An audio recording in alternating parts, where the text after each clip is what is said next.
Schrodinger की बिल्ली शायद दुनिया की सबसे मशहूर बिल्ली होगी। आज जब मैं यहाँ आ रहा था तो किसी ने पूछा कि आप कहाँ जा रहे हैं। मैंने कहा मैं द ब्लैक होल में जा रहा हूँ, बोलने के लिए लेक्चर है। किस चीज पे लेक्चर है? मैंने कहा कि श्रोडिंगर्स कैट पे लेक्चर है। तो वो कुछ परेशान हो गई। उन्होंने कहा कि अच्छा श्रोडिंगर कौन था? मैं कहा उधर मैं बताने वाला हूँ। फिर कहा कि उसने कोई जुल्म तो नहीं किया उस बिल्ली के ऊपर? मैंने कहा कि नहीं, बिल्कुल ऐसा नहीं किया। असल में वो बिल्ली ख्याली बिल्ली है। शायद श्रोडिंगर की अपनी बिल्ली हो, लेकिन मुझे नहीं पता कि वो पेट्स रखता था कि नहीं। खैर, बात कुछ 125 साल पुरानी है। उस वक्त फिजिक्स की दुनिया में बड़ी खुशियां मनाई जा रही थी कि हमने दुनिया की फिजिक्स समझ ली है। हमने ये जान लिया है कि चांद सूरज कैसे घूमते हैं, जमीन कैसे घूमती है, सैयारे, सब कुछ।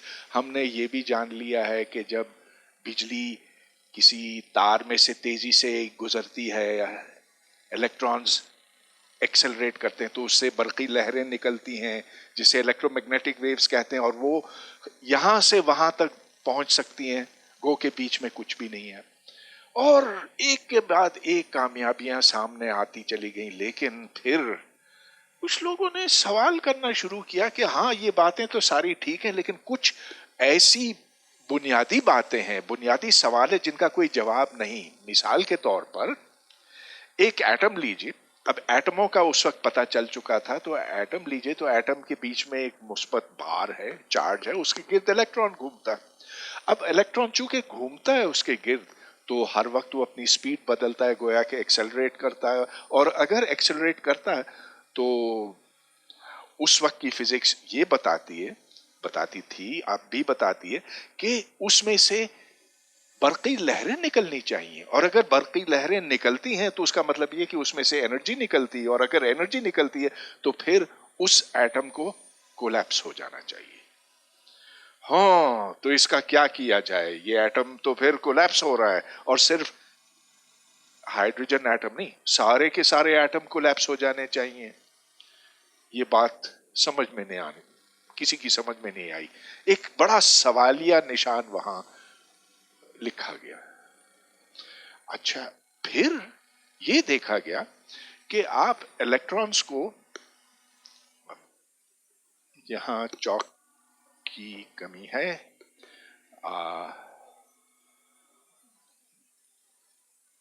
तो इलेक्ट्रॉन्स कहीं से निकलते हैं और उनको आप इन छेदों में से गुजारते हैं। तो इलेक्ट्रॉन्स यहाँ ऐसे आते हैं, यहाँ आपने उसका कोई सोर्स रखा, कोई मंबा रखा, ढेर सारे इलेक्ट्रॉन्स निकलते हैं इधर से, और फिर इन छेदों में से गुजरकर इस तरफ पहुंचते हैं। अच्छा, अब ये देखा गया कि इस जगह पर ढेर सारे इलेक्ट्रॉन्स पहुंच जाते हैं। ये इलेक्ट्रॉन मिसाल के तौर पर टकरा के इधर पहुंच जाता है, ये इलेक्ट्रॉन टकरा के इधर पहुंच जाता है। ये बिल्कुल वही बात जो राइफल की गोलियों के साथ है। अगर फर्ज कीजिए कि इधर कोई राइफल लेकर, ऑटोमेटिक लेकर, कलाशनिकॉव लेकर टक टक टक टक टक यहां से गोलियां चला रहा है, तो वो गोलियां गुजरकर इधर पहुंचेंगी, इधर सबसे ज्यादा पहुंचेंगी। हाँ, ये तो ठीक है गोलियों के लिए, कलाशनिकॉव की गोलियों के लिए, लेकिन जब आप यहाँ इलेक्ट्रॉन्स गुजारते हैं तो देखते हैं कि इधर तो सबसे ज्यादा, लेकिन इधर मसलन कोई इलेक्ट्रॉन आपको नहीं मिलेगा। गोया कि ये इलेक्ट्रॉन जो यहां पहुंचा, उसने इस इलेक्ट्रॉन को कैंसिल कर दिया। अरे, ये तो हमने कभी गोलियों के साथ देखा ही नहीं है ना, कि एक गोली दूसरी गोली को कैंसिल कर दे, उसे उसका वजूद ही खत्म कर दे। गोया कि ये इलेक्ट्रॉन्स गोलियों की तरह नहीं है, जर्रों की तरह नहीं है, ये लहरों की तरह हैं। अब लहरें एक दूसरे को कैंसिल कर सकती हैं, गोलियां कभी नहीं कर सकती। तो ये भी क्या अजीब सी बात थी कि आप एक तो